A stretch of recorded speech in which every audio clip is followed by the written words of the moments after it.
कि टेन एक beta beta जहां बस बना है उस डायग्राम को आप शो कीजिए तो आपको कुछ पता चल जाएगा कि टेन बीटा इक्वल टू क्या वैल्यू आने वाला है। तो यहाँ ए है, यहाँ बी है और यहाँ क्या है ओ है। तो देखिए अब एक ऐसा संबंध देखते हैं त्रिभुज में। आप सभी को गुड मॉर्निंग। ठीक है, हाँ गुड मॉर्निंग गुड मॉर्निंग। तो देखिए आज हम जो चैप्टर पढ़ने वाले हैं कल हम पढ़ाए हुए थे लेकिन खुद को संतुष्टि नहीं मिला, इसलिए हम फिर से चाहते हैं कि अब आपको शुरू से लेकर के अब अंत तक पूरा डिटेल, ठीक है, विस्तारित रूप में समझने का प्रयास करेंगे कि जो आखिर डायग्राम बना हुआ है, जो ब्लैक बोर्ड में आपको चित्र दिखाई दे रही है, इसका क्या मतलब और इसका क्या मतलब। एक से अगर काम चल जाता तो दोनों को बनाने की कोई जरूरत नहीं था क्या? नहीं। और जरूरत है इसलिए दोनों कंडीशन पे बने हुए हैं। ठीक, तो हम जो पढ़ने वाले हैं उस टॉपिक का नाम है सरल सूक्ष्मदर्शी। कौन सा सूक्ष्मदर्शी? सरल सूक्ष्मदर्शी। सूक्ष्मदर्शी क्या होता है? तो सरल सूक्ष्मदर्शी, सूक्ष्मदर्शी का मतलब होता है कोई भी छोटी से छोटी वस्तु जिसको हम नग्न आंखों से देखने में हमें कठिनाई महसूस हो, उसको देखना हमें परेशानी लगता हो, तो उस वस्तु को सही ढंग से और स्पष्ट रूप में और बड़े रूप में अगर हम देखने का जिस यंत्र का उपयोग करते हैं उसी यंत्र को हम सूक्ष्मदर्शी कहते हैं। ठीक है, सरल सूक्ष्मदर्शी। अब ये जो सरल नाम आ गया इसका मतलब ये है कि सूक्ष्मदर्शी तो होगा लेकिन उसका क्वालिटी ये रहेगी कि उसमें कोई चलाने में उसको प्रॉब्लम नहीं होना चाहिए, कठिनाई नहीं होनी चाहिए। ठीक है, वो दिखने में भी सरल हो, एक ऐसा सिस्टम हो जिसको उठा करके आसानी से एक व्यक्ति ले जा सके, कोई बड़ा यंत्र न हो। तो इस प्रकार के जो दूरदर्शी सूक्ष्मदर्शी होंगे वो हमारा सरल सूक्ष्मदर्शी कहलाएंगे। तो कौन सा सूक्ष्मदर्शी? हाँ, सरल सूक्ष्मदर्शी कहलाएंगे। ठीक है, तो उसका ये आंतरिक पार्ट को बनाया गया है, आप अभी तक देखे होंगे, लेकिन उसके अंदर की संरचना को ये प्रकाश के माध्यम से, किरण के माध्यम से, रेखा चित्र के माध्यम से समझाया गया है कि आखिर जो वस्तु हमें बड़ा रूप में दिखाई देता है वो कैसे कहाँ बनेगा। ये बात समझ में आ रहा है? तो इसमें देखिए, इसमें सरल सूक्ष्मदर्शी में एल जो है वो एक उत्तल लेंस होता है। मतलब बोल सकते हैं कि सरल सूक्ष्मदर्शी एक ऐसा यंत्र होता है जिसमें क्या, तो एक उत्तल लेंस लगा होता है। कौन सा लेंस लगा होता है? उत्तल लेंस लगा होता है। और उत्तल लेंस का खासियत ये है कि उसकी क्वालिटी ये है कि ये अभिसारी लेंस होता है। कौन सा लेंस होता है? अभिसारी। अभिसारी का मतलब होता है कि प्रकाश किरणों को सिर्फ और सिर्फ एक बिंदु पे कंसंट्रेट करे, फोकस करे। बात समझ में आ रही है? तो इसमें उत्तल लेंस का उपयोग किया जाता है। यह एक सरल सूक्ष्मदर्शी होती है। ठीक है, तो इसके हम फर्स्ट टॉपिक पे यदि हम बात करें तो पहले हम उसका क्या बता सकते हैं? तो संरचना बता सकते हैं। क्या बता सकते हैं? संरचना में या फिर किरण आरेख भी बोलेंगे तो कोई दिक्कत नहीं है। आपको अपने एग्जाम में सिर्फ और सिर्फ टॉपिक के ऊपर बात करना है। ठीक है, किसके ऊपर बात करनी है? टॉपिक के ऊपर, क्योंकि क्वेश्चन भी यही पूछेगा कि सरल सूक्ष्मदर्शी का निम्न बिंदुओं पर विस्तार कीजिए। क्या कीजिए? विस्तार कीजिए। ठीक है, तो पहला टॉपिक की संरचना या फिर किरण आरेख। तो देखिए ये ब्लैक बोर्ड में आपको बिल्कुल एकदम स्पष्ट और बिल्कुल समझ में भी आ रहा होगा कि ये किरण आरेख कैसे होते हैं। तो देख लेते हैं इसके बारे में। हम बना तो दिए हैं लेकिन अब आप समझिए, इसको देखिए। हमारे ये जो पार्ट है वो एल जो है वो एक उत्तल लेंस है और उत्तल लेंस की संरचना जो होती है वो ये होती है कि बीच में मोटा होना चाहिए और दोनों साइड पे और किनारों पे पतला होना चाहिए। ये आपको नजर आ रहा है, यहाँ दिख रहा है। उत्तल लेंस में एक बिंदु आपको यहाँ जो दिखाई दे रही है वो ओ है। क्या है? ओ बिंदु है जिसको कि हम प्रकाशीय केंद्र बोलते हैं। क्या बोलते हैं? प्रकाशीय केंद्र। हाँ, प्रकाशीय केंद्र बोलते हैं। ठीक है, अब देखिए इस प्रकाशीय केंद्र और इसमें एक बिंदु दिखाई दे रहा है यहाँ एफ। क्या कुछ नियम होता है, कुछ न कुछ सिद्धांत होता है, इस बात को आप पहले से जानते हैं। चाहे वो कोई वैज्ञानिक हो, चाहे वो मैथमेटिकल्स हो, चाहे वो कोई गणितज्ञ हो, कोई भी गणितज्ञ हो, कोई भी वैज्ञानिक हो, कोई भी सब्जेक्ट का हो, कोई फर्क नहीं पड़ता। टॉपिक वाली बात होना चाहिए तो सब कुछ सही जाएगा। ठीक है, सिद्धांत में जब कोई भी वस्तु उत्तल लेंस के प्रकाशिक केंद्र O और फोकस दूरी F के बीच रखा जाता है, तो उसका जो प्रतिबिंब प्राप्त होता है वो प्रतिबिंब कैसा प्राप्त होता है? तो यहाँ दिखाई दे रहा है AB कोई हमारा वस्तु है जो O और F के बीच में रखा गया है। तो इस AB वस्तु, छोटी सी वस्तु का आकृति जो है, डायग्राम जो है, वो हमें A' और B' प्राप्त हो रहा है। राइट? Any problem? नो। ठीक, गुड। अब देखिए A' B' तो प्राप्त हो गया। कैसा प्राप्त हुआ? एक तो बड़ा प्राप्त हो गया, यहाँ डायग्राम में दिख रहा है कि A' B' A और B के अपेक्षा में बड़ा है। बड़ा है? बिल्कुल बड़ा है। दूसरी बात, वास्तविक आभासी, तो बताइए वास्तविक या आभासी? वास्तविक। अच्छा, आभासी है। ठीक। और देखिए A वास्तविक है, लेकिन यहाँ A' और B', ठीक है, यहाँ जो है ये क्या बन रहा है? वास्तविक बन रहा है और बड़ा बनेगा, प्लस में सीधा बनेगा, उल्टा नहीं बनेगा। इस बात को आपको ध्यान देना है। कैसा नहीं बनेगा? उल्टा नहीं बनेगा, सीधा बनेगा, बड़ा बनेगा, बस। ठीक है, चलिए अब यहाँ तो हो गया A' B'। अब देख लेते हैं कि जो वस्तु AB है, इस बिंदु O से इसकी दूरी कितनी है? तो U। कोई भी वस्तु की दूरी को U लिया जाता है, ये हम नहीं, हमारा चिन्ह परिपाटी का नियम कहता है। ठीक है, ठीक। दूसरी बात, प्रकाशिक केंद्र O से जहां पास हमें प्रतिबिंब प्राप्त होता है उसकी दूरी को हमेशा D लिया जाता है, जिसको कि बोला जाता है स्पष्ट दृष्टि की न्यूनतम दूरी। कोई दिक्कत है? नहीं। लिखाया हुआ है चित्र में जब प्रतिबिंब D पर बने, तो ऐसा संरचना आपको बनाना है। इस चित्र में अब कोई भी ऐसा बात है जो आपको न समझ में आया हो, बताइए। नहीं ना? चलिए ठीक, नेक्स्ट टाइम में अब ध्यान देते हैं। सिद्धांत की बात हो गया कि कोई भी वस्तु प्रकाशिक केंद्र O और फोकस के बीच रखी जाती है तो उसका प्रतिबिंब हमें सीधा और बड़ा और क्या आभासी प्राप्त होता है। इतना बात आपको समझ में आ गया। ठीक है, अब आते हैं तीसरा टॉपिक। तीसरा में आते हैं आवर्धन क्षमता। कौन सी क्षमता? आवर्धन क्षमता। आवर्धन क्षमता।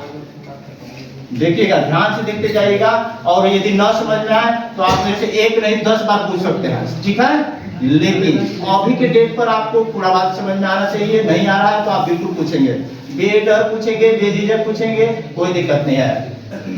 चलिए, आवर्धन क्षमता किसे कहते हैं इसको आप सुनिए।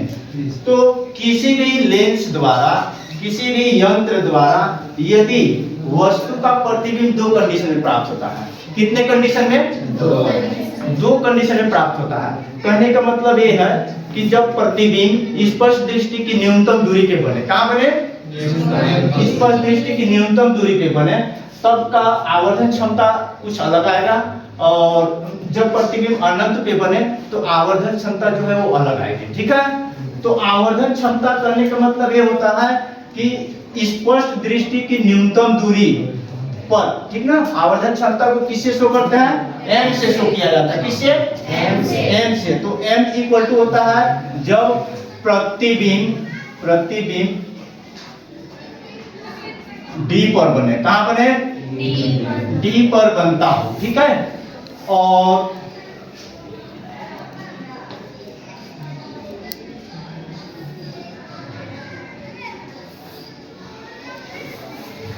बना कोण और न्यूनतम दूरी। ध्यान दीजिएगा, एनर्जी लॉस ना होने दीजिएगा, कॉन्फिडेंस लो ना होने दीजिएगा, क्योंकि देखिए कोई भी अच्छा काम करने में थोड़ा सा तो टाइम लगेगा, लेकिन हमेशा के लिए काम देगा आपको। ठीक है, थोड़ा धैर्य बनाए रखिए। अब देखिए प्रतिबिंब द्वारा बना कोण, तो बताइए ये प्रतिबिंब है तो इसके द्वारा एक कोण आपको बीटा दिखाई दे रहा है। ठीक है, तो उसको क्या बोलते हैं? तो बीटा। और स्पष्ट दृष्टि की न्यूनतम दूरी पर एक इस वस्तु का प्रतिबिंब जो है इस A' B' की दूरी पर बल प्राप्त हो रहा है, तो इसके द्वारा कितना कोण बन रहा है? तो अल्फा कोण बन रहा है। कितना कोण? अल्फा कोण। अब देखिए अल्फा और बीटा, इसका वैल्यू तो निकल गया, लेकिन यहाँ पास अल्फा और बीटा का मान क्या है? अल्फा और बीटा का मान बहुत ही कम है। क्या है? बहुत ही कम है। कम है, अतः क्या लिखा जाएगा? देखिए बहुत ही कम करने का मतलब क्या? तो जैसे मान लीजिए आप समुद्र में से यदि आप 2 बाल्टी पानी निकालते हैं तो कोई फर्क नहीं पड़ता है, ठंडा है ना। उसी का सेम वैल्यू यहाँ भी समझ सकते हैं कि जब ये दोनों है तो एकदम जीरो है, जीरो से भी और नंबर में ये मान सकते हैं इसका वैल्यू। तो इसीलिए हम क्या लेंगे, तो टेन बीटा क्या लेंगे, टेन बीटा बटे क्या, tan alpha. Equation number first ध्यान से देखते जाइए, ठीक। यहाँ तक बात समझ में आया होगा, आया है जी सर। बिल्कुल। अब देखिए इस चीज को आगे बढ़ाते हैं। तो अब देखिए टेन बीटा का मान होने चाहिए, तो क्या करेंगे, तो आपको एक चित्र दिखाई दे रहा है कि टेन एक बीटा, बीटा जहां बस बना है उस डायग्राम को आप शो कीजिए तो आपको कुछ पता चल जाएगा कि टेन बीटा इक्वल टू क्या वैल्यू आने वाला है। तो यहाँ ए है, यहाँ बी है और यहाँ क्या है, ओ है। तो देखिए अब एक ऐसा संबंध देखते हैं त्रिभुज में जो इस चीज इसको फॉलो करे। तो देखिए यहाँ से यहाँ तक का वैल्यू हमारा यू है, इसका मतलब आधार का वैल्यू हमको पता है, वैल्यू मतलब बेस, और एक लंब है जिसकी हमें पता नहीं है लेकिन ये भी शो कर सकता है। तो क्या बोलेंगे, टेन बीटा इक्वल टू, हमको टेन बीटा बराबर क्या होता है, लंब बटे आधार। क्या होता है, लंब बटे आधार। लंब बटे आधार, ठीक है। लंब बटे आधार, तो लंब क्या, ए बी बटे कितना, ओ बी इक्वल टू कितना, ए बी का वैल्यू ए बी ही रहेगा और ओ बी का वैल्यू हमें पता है तो एक यू लिख देते हैं। कोई दिक्कत है नहीं।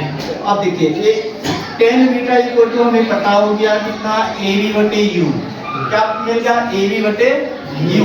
इक्वेशन नंबर फर्स्ट में हमें रखने का ये काम आएगा। और टेन अल्फा इक्वल टू क्या, सेम कंडीशन में आप टेन अल्फा देखिए, इस चित्र को आप शो कर लीजिए बड़े रूप में जो आपको यहाँ दिखाई दे रहा है। यहाँ क्या लिखा है, ए डबल डैश और क्या, बी डैश और क्या, ओ। कोई दिक्कत है, इस चित्र को आप ध्यान दीजिए, ऐसे एंगल बन रहा है, ट्रायंगल, ठीक है। अब यहाँ कितना, तो यहाँ अल्फा है। तो देखिए फिर से शो करेंगे तो ये हो जाएगा a double dash b double dash, sorry a double dash और बी डैश और क्या, बी डैश ओ।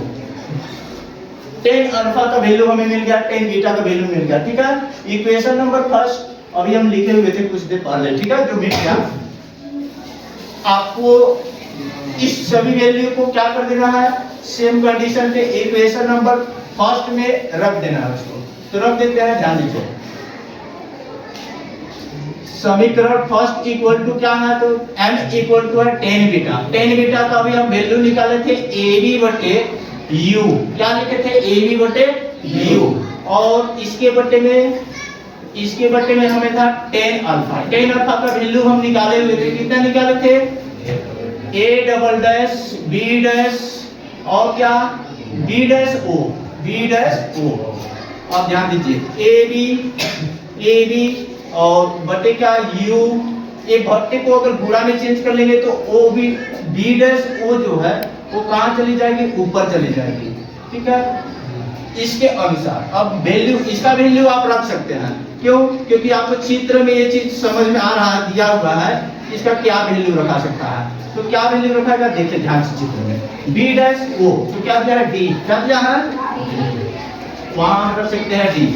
अब देखिए a double dash b double dash, इसको भी हटा सकते हैं, कैसे, तो देखिए a double dash b double dash a b के इक्वल है, समांतर है, कैसा है, समांतर है। इसीलिए इसके जगह पे हम क्या रखेंगे, तो इसके जगह पे रख सकते हैं a b u into b और इसके जगह पे रख देते हैं ए बी, क्या, ए बी। क्यों, तो ऐसा बता देंगे a double dash b dash समांतर है किसके, ए बी के, इसीलिए इस इक्वेशन को हम चेंज कर देंगे। अब देखिए दोनों वैल्यू कट जाएंगे, क्या हो जाएंगे, कट जाएंगे। अब आगे फिर से शो करते हैं तो हमें मिलता है m इक्वल टू क्या मिलता है, d बटे u, क्या मिलता है, d बटे u। अभी देखिए इसमें अभी कुछ बातें छूट गई जो चिन्ह परिपाटी का नियम कहता है। फर्स्ट नियम ये कहता है यदि कोई भी प्रकाश किरण यदि लेंस के बाएं साइड से आती है तो उसका प्रतिबिंब बाएं साइड में यदि बन रहा है तो इसका मतलब है कि उसके वैल्यू को धनात्मक लिया जाएगा। कैसा लिया जाएगा, बोलिए जोर से बोलिए, हाँ धनात्मक लिया जाएगा। और उसकी दूरी जितनी भी दूरी होंगे, चाहे वो डी की दूरी हो, चाहे कोई वस्तु की दूरी हो, सब धनात्मक होंगे। तो देखिए दोनों धनात्मक है कि नहीं है, ठीक है। अब देखिए, अब इसके आगे की कंडीशन को समझाने के लिए, ठीक है, अब नेक्स्ट टाइम हम आपको फिर से इससे आगे कंडीशन बताएंगे। यदि आप मौजूद रहेंगे, आप सुनना पसंद करेंगे तो हम जरूर बताएंगे। उससे पहले अब आप सुनिए ध्यान से। देखिए, आप कितना भी पढ़ लें, कितना भी आप कुछ कर लें, सबसे जरूरी चीज है समय। क्योंकि समय एक ऐसा चीज है जो कलेक्टर को भी इसका सम्मान करना पड़ता है, एसडीएम को भी करना पड़ता है, सबको करना पड़ेगा। समय को आज आप ध्यान देते हैं तो आप कितना बड़ा मुकाम हासिल कर सकते हैं, ठीक है। चलिए।